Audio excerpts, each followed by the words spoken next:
Bismillahirrahmanirrahim. Terus sekalian, berikut ini adalah perkuliahan kita tentang mata kuliah Ulumul Quran. Pada pertemuan awal kita sudah membahas bersama-sama tentang apa itu Ulumul Quran, kemudian apa tujuan kita mempelajari Ulumul Quran, dan tema-tema apa yang dipelajari dalam Ulumul Quran. Mengenai tema-tema yang dipelajari dalam Ulumul Quran, kita mengelompokkannya menjadi 6 kelompok, sebagaimana sudah kita bahas pada pertemuan kita.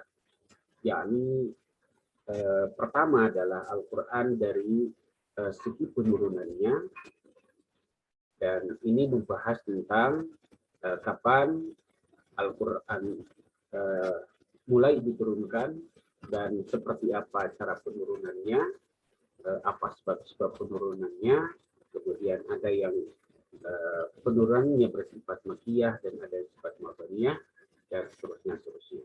Kemudian yang kedua, Al-Quran dari sisi pengumpulan dan kodifikasinya atau pembukuannya. Kemudian yang ketiga, Al-Quran dari sisi pembacaannya, dari sisi qiraatnya. Dan ini banyak sekali pembahasannya, antara lain pembahasan mengenai penurunan Al-Quran pada 7 huruf, mengetahui para penghafal dan para periwayat Al-Quran, dan seterusnya. Kemudian yang keempat, tema yang keempat adalah Al-Quran dari sisi lafaz, ayat dari suratnya.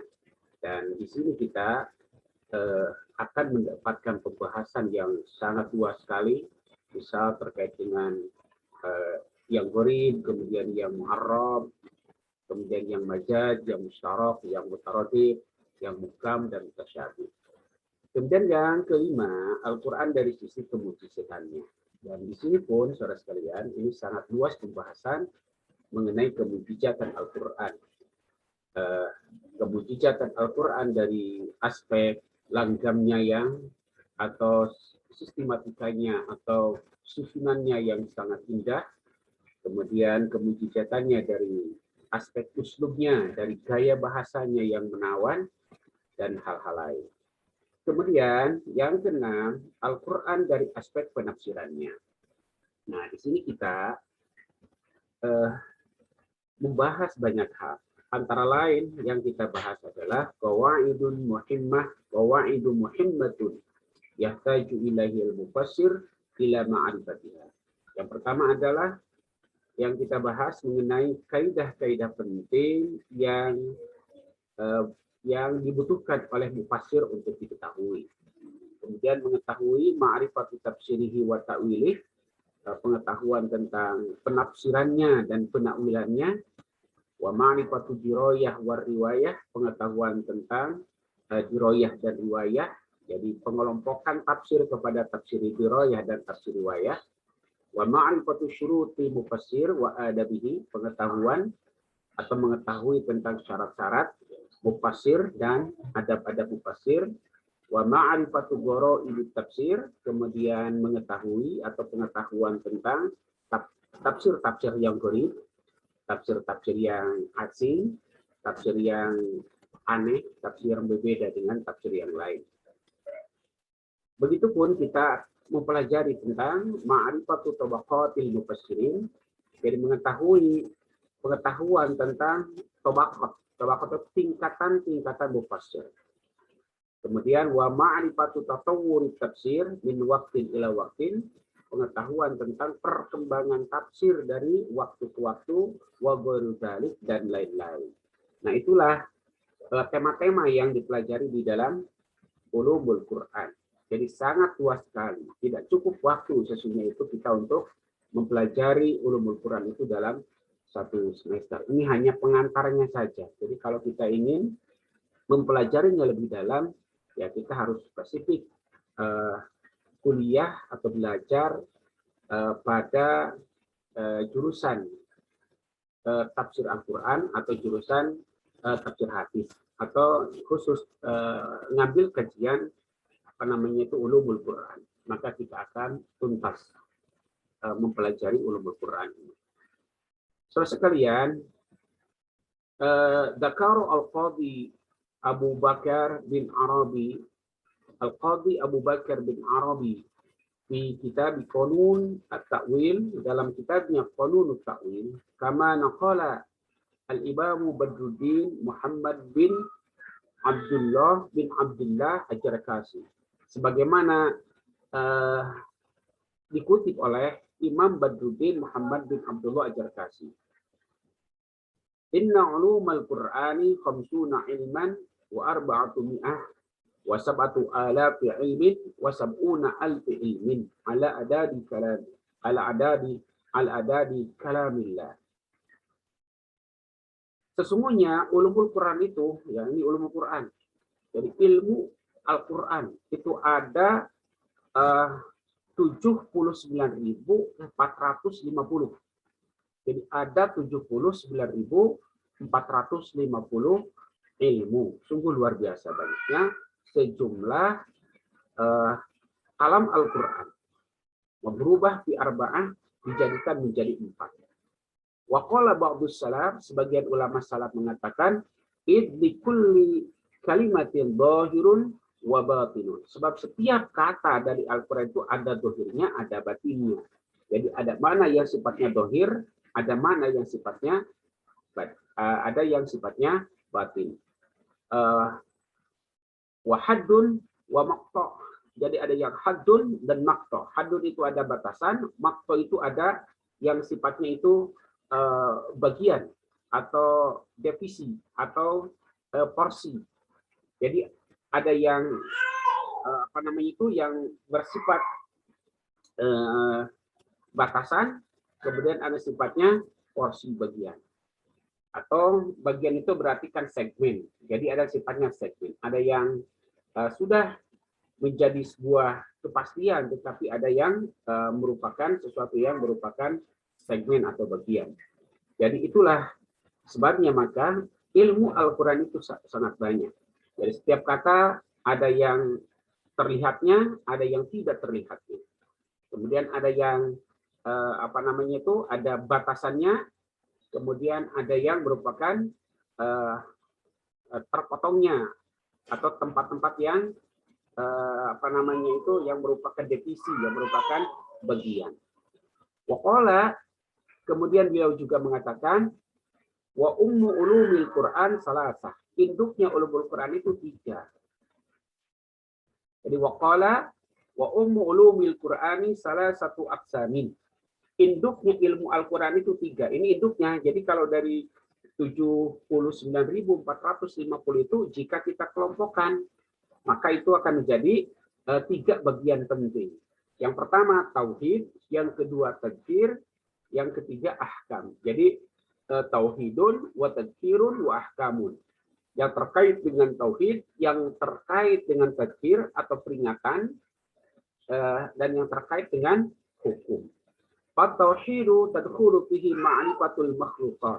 Nah, terkait dengan tauhid, masuk di dalamnya itu tentang pengetahuan tentang makhluk, wa ma'rifatul khaliqi bi asma'ihi wa sifatihi wa af'alihi, pengetahuan tentang pencipta, baik namanya, sifatnya maupun perbuatan-perbuatannya, wa tadhkiru wa minhu al-wa'du wal wa'idu wal jannah wan nar. Sementara tadhkir itu diantaranya yang merupakan peringatan itu al-wa'du janji, al-wa'id ancaman, wal jannah surga, wan naru wal jannatu surga, wan naru neraka, wa tasbihatu dhahir wal batin, tasbih pensifatan dhahir dan batin. Wal ahkam, sementara ahkam, wa minha diantaranya at-takarifu kulluha. Di antara yang termasuk hukum-hukum itu adalah berbagai hukum taklif secara keseluruhan. Hukum taklif itu ada wajib, kemudian ada sunnah, kemudian ada mubah, kemudian ada makruh, kemudian ada haram. Itu hukum taklif. Kemudian wa tabyinul manafi wal madar. Kemudian penjelasan tentang berbagai manfaat dan tentang berbagai hal-hal yang membuat berbahaya atau yang membuat madarat. Kemudian wal amru wan nahyu wan nadbu. Kemudian perintah, larangan, dan hal-hal yang sunnah. Itulah apa? Itulah ulumul Quran. Jadi begitu luasnya ulumul Quran. Nah, kalau kita ingin mempelajari ulumul Quran, antara lain referensinya apa? Atau sumber-sumbernya itu mana? Di antaranya adalah ada kitab Al-Burhan fi Ulumil Quran del Imam Badruddin Muhammad bin Abdullah Ajarkasi. Jadi ada kitab namanya Al-Burhan fi Ulumil Quran karya Imam Badruddin Muhammad bin Abdullah Ajarkasi. Ini bi arba'ati majalid, ini ada 4 jilid. Kemudian yang kedua ada kitab, ini yang kita klasik. Ada kitab Al-Itqanu fi Ulumil Quran bil Imam Jalaluddin As-Suyuti Asy-Syafi'i bi majlidain. Jadi kitab Al-Itqan fi Ulumil Quran ini karya Imam Jalaluddin As-Suyuti Asy-Syafi'i sejumlah 2 jilid. Kemudian ada kitab yang ketiga Al-Ujab fi Bayanil Asbab. Jadi nama kitabnya adalah Al-Ujab fi Bayanil Asbab. Li Syekhul Islam wa Khatimatil Huffaz Syihabuddin Abil Fadl Ahmad bin Ali Muhammad bin Hajar Al-Asqalani. Jadi karya Syekhul Islam Khatimatul Huffaz Syihabuddin Abul Fadl Ahmad bin Ali Muhammad bin Hajar Al-Asqalani yang terkenal dengan Ibnu Hajar bin Hajar Al-Asqalani, Ibnu Hajar Al-Asqalani atau Ali Muhammad bin Hajar Al-Asqalani, Ahmad bin Ali Muhammad bin Hajar Al-Asqalani. Nah, kemudian yang keempat, Al-Furqan fi Bayani Ijazil Quran li Abdul Hakim bin Shalih Al-Humaid. Al-Furqan fi Bayani Ijazil Quran li Abdul Hakim bin Shalih Al-Humaid. Jadi Al-Furqan fi Bayani Ijazil Quran kayak Abdul Hakim bin Shalih Al-Humaid. Nah, itulah apa? Sumber-sumber ulumul Quran bila kita ingin mempelajarinya, dan masih banyak sumber-sumber ulumul Quran yang tidak disebutkan di sini. Saudara sekalian, setelah kita memberikan pengantar tentang ulumul Quran terkait terkait apa itu ulumul Quran, untuk apa kita mempelajarinya, tema-temanya apa, marilah kita masuk kepada pembahasan mengenai Al-Quran. Apa itu Al-Quran? Nah, ittafaqa al-ulama wal usuliyun anna al-Qur'ana huwa kalamullahi al-mu'jizu al-munazzalu ala khatimil anbiya'i wal mursalin biwasitatil amini Jibril alaihi salam al-maktubu fil masahifi al-manqulu ilaina bitawaturi al-muta'abbadu bitilawatihi al-mabdu'u bi suratil Fatihati wal muhtatimu bi suratin Nas. Nah, jadi para ulama usul bersepakat annal Quran, bahwa Al-Quran adalah kalamullah, adalah firman Allah, al-mu'jizu, yang mengalahkan, yang yang melemahkan, artinya melemahkan yang lain, atau yang menjadi mukjizat. Al-munazzalu, yang diturunkan ala khatimil anbiya'i, kepada penutup para nabi wal mursalin, dan para utusan, yakni Nabi Muhammad SAW biwasitatil amin, melalui perantara al-amin, yang terpercaya, yang jujur. Siapa? Jibril alaihissalam, yaitu Jibril alaihissalam. Nah, Al-Quran itu al-maktubu, yang tertulis fil masahifi, di berbagai lembaran-lembaran, al-manqul ilaina, yang diriwayatkan kepada kita, bitawaturi, secara mutawatir. Jadi yang ditransformasi kepada kita, yang dipindahkan kepada kita itu secara mutawatir. Mutawatir itu yang dimaksud adalah bahwa Al-Quran sejak diturunkannya sampai kepada kita sekarang itu diriwayatkan oleh orang banyak, sehingga kebenarannya terjamin, keakuratannya terjamin, kemudian keasliannya terjamin. Al-muta'abbadu bitilawatihi, yang menjadi ibadah ketika dibaca, al-mabdu bi suratil Fatihah, yang dimulai dengan suratul Fatihah, al-mukhtatimu yang diakhiri bi suratin Nas dengan surat An-Nas. Itulah Al-Qur'an. Jadi Al-Qur'an itu adalah apa? Mushaf yang berisi firman Allah Subhanahu wa taala yang sejak diturunkannya sampai sekarang menjadi mukjizat bagi umat Islam, bisa melemahkan argumen siapapun, bisa melemahkan karya siapapun. Itu Al-Qur'an yang diturunkan kepada Nabi Muhammad SAW, seorang penutup para nabi dan panutusan Allah, melalui malaikat Jibril, melalui seorang yang terpercaya. Artinya apa? Ya, dari Allah kemudian kepada malaikat Jibril. Malaikat Jibril itu ya tidak neko-neko, makhluk yang sangat jujur, apa adanya. Apa yang disampaikan Allah disampaikan juga kepada Nabi Muhammad tanpa dikurangi, tanpa ditambah-tambah. Nah, kemudian Al-Quran itu al-maktub fil masahif. Jadi bukan yang ada di Lauh Mahfuz, bukan yang ada di dadanya para nabi, bukan yang ada pada hafalannya para penghafal. Tetapi yang dimaksud dengan Al-Quran itu apa? Al-maktub fil masahif, yang tertulis dalam mushaf. Itulah Al-Quran. Jadi kalau ada seseorang hafal Al-Quran, nggak bisa disebut Al-Quran. Sebab apa?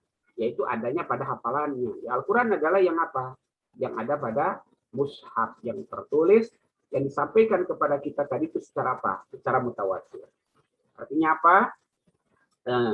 Al-Quran sejak diturunkan sampai sekarang itu secara turun-temurun disampaikan oleh orang-orang banyak yang tidak mungkin bersepakat untuk berbohong. Nah, ketika membacanya, al-muta'abbadu bitilawatihi, yang menjadi ibadah ketika dibaca, diawali dengan surat Fatihah, diakhiri dengan surat An-Nas. Terkait dengan al-muta'abbad bitilawatihi, artinya kalaupun hadis, ada hadis Bukhari, hadis Muslim, kalaupun dibaca, ya tidak seperti Al-Quran, menjadi ibadah. Ya, beda dengan Al-Quran. Walaupun ya kalau mempelajari sama saja, itu punya nilai ibadah. Tetapi yang dimaksud adalah membacanya. Paham ataupun tidak, kalau kita membaca Al-Quran, ya itu menjadi ibadah. Nah, sekarang saudara sekalian, seperti apa nama-nama Al-Quran dan sifat-sifat Al-Quran, asma'ul Qur'ani wa awsafuhu. Nama-nama Al-Quran dan sifat-sifat Al-Quran. Walil Qur'anil Karimi salah satu asma'i masyhurah. Jadi Al-Quran itu memiliki 3 nama yang terkenal. Wahya Al-Qur'anu wal Kitabu wal Furqan. Jadi nama terkenal Al-Quran ada 3. Pertama Al-Quran, yang kedua Al-Kitab, kemudian yang ketiga Al-Furqan. Wa hunaka minal ulama'i man ahsalil Qur'ani khamsatan wa khamsina isman. Wa balagha ba'duhum fahsaha ila naifi wa sab'ina isman. Nah, ada juga di antara ulama yang menghitung nama Al-Quran itu ada khamsatu wa khamsin. Ada khamsata wa khamsin. Mestinya itu ya. Lil Qur'ani khamsatu wa khamsuna isman. Nah, ini salah redaksinya nih. Jadi Al-Quran memiliki 55 nama. Wa balagha ba'dhum fahsaha. Bahkan yang lainnya itu menghitungnya ila naifi wa sab'ina isman, 77 nama. Walakin idza ta'ammalna fiha nara anna aktsaraha. Tetapi kalau kita pikir-pikir, kita telusuri, kita kita pikirkan bahwa kita lihat bahwa kebanyakan sifat-sifat bagi Al-Quran itu bukan berupa nama, tetapi merupakan apa? Sifat daripada Al-Quran. Wa min hadhil asma wal awsaf, di antara nama dan sifat Al-Quran itu yang pertama adalah Al-Quran. Wallahu ta'ala inna hadzal qur'ana yahdi lillati hiya aqwam, seperti ada pada surat Al-Isra ayat 9. Itu nama Al-Quran. Jadi kalau Allah Ta'ala berfirman, inna hadzal Qur'an, ya sesungguhnya Al-Quran ini yahdi lillati hiya aqwam, menunjukkan kepada yang jalan yang paling lurus. Yang kedua Alkitab. Seperti tercantum pada surat Al-Anbiya ayat 10. Qala Allah Ta'ala, laqad anzalna ilaikumul kitaba fihi dzikrukum. Jadi ilaikumul kitaba. Alkitab yang dimaksud pada ayat ini adalah Al-Quran. Kemudian yang ketiga, Al-Furqan. Seperti yang disebutkan di dalam surat Al-Furqan ayat 1. Qala Allah Ta'ala, Tabarakalladzi nazzalal furqana 'ala 'abdihi liyakuna lil 'alamin nadhira. Nah, yang dimaksud dengan Al-Furqan pada ayat di sini adalah Al-Qur'an. Terus sekalian, walaqad wasafallahu al-Qur'ana bi awsafin katsiratin. Waradat fi kitabillah. Sungguh Allah telah mensifati Al-Qur'an dengan sifat yang sangat banyak yang disebutkan di dalam kitab Allah. Minha nurun wahuda, jadi nur, wahuda, washifa, warahmah, wa mu'idah, wa mubarak, wa mubayyinun, wa mubinun, wa bushra, wa azizun, wa bashirun, wa nadhirun, wa majidun, wa dzikra, wa ghairiha. Wa dzikra, wa ghairiha. Jadi apa namanya itu, sifat-sifat Al-Quran ini bukan nama, tetapi apa? Sifat. Jadi sifatnya Al-Quran itu apa? Nur, cahaya. Hudan, petunjuk. Syifa, syifa itu apa? Penawar. Rahmah, kasih sayang. Mau'idah, petuah. Mubarak. Mubarak itu apa? Yang diberkahi. Wa mubinun, yang jelas. Bushra. Bushra itu apa? Pemberi kegembiraan. Wa aziz, yang mulia. Wa bashir, yang apa namanya itu? Pemberi kabar gembira. Wa nadir, pemberi kabar peringatan. Wa majid, yang mulia. Wa dzikru, dan peringatan. Wa juruha, dan lain-lain. Itulah nama dan sifat Al-Quran. Jadi saudara sekalian, kita bisa membedakan penyebutan Al-Quran, ada yang merupakan nama Al-Quran. Jadi penyebutan Al-Quran di dalam Al-Quran, dia memperkenalkan dirinya sebagai Al-Quran, dia memperkenalkan dirinya sebagai Alkitab, dan sesekali dia memperkenalkan dirinya dengan Al-Furqan. Sementara sifat-sifat di dalam Al-Quran juga mensifati, Al-Quran mensifati dirinya dengan huda, dengan nur, dengan syifa, dengan rahmah, wa mu'idah. Misalnya di dalam ayat Al-Quran, wa nunazzilu minal Qur'ani ma huwa syifaa'un wa rahmatun lil mu'minina wa la yazidu adh-dhalimina illa khasara. Wa nunazzilu minal Qur'ani, dan kami turunkan dari Al-Quran ma huwa syifa, ada yang menjadi sifat, wa rahmah, dan menjadi kasih sayang, dan begitulah selanjutnya. Jadi kita harus memisahkan antara penamaan Al-Quran dengan sifat-sifat Al-Quran. Jadi kalau nama tadi Al-Quran menamakan dirinya sebagai Al-Quran, Al-Quran menamakan dirinya sebagai Alkitab, Al-Quran menamakan dirinya sebagai Al-Furqan. Begitupun Al-Quran mensifati dirinya dengan nur, dengan huda, dengan syifa, dengan rahmat, mu'idah, mubarak, mubin, busyra, aziz, bashir, nadir, majid, zikrun, dan wa ghairuha, dan lain-lain.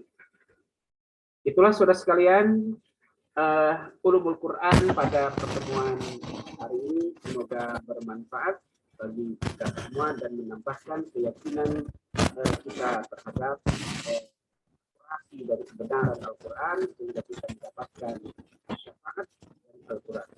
Terima kasih. Kita pilih dengan bacaan hamdalah. Alhamdulillahirabbil alamin. Wallahul muwaffiq. Wassalamualaikum.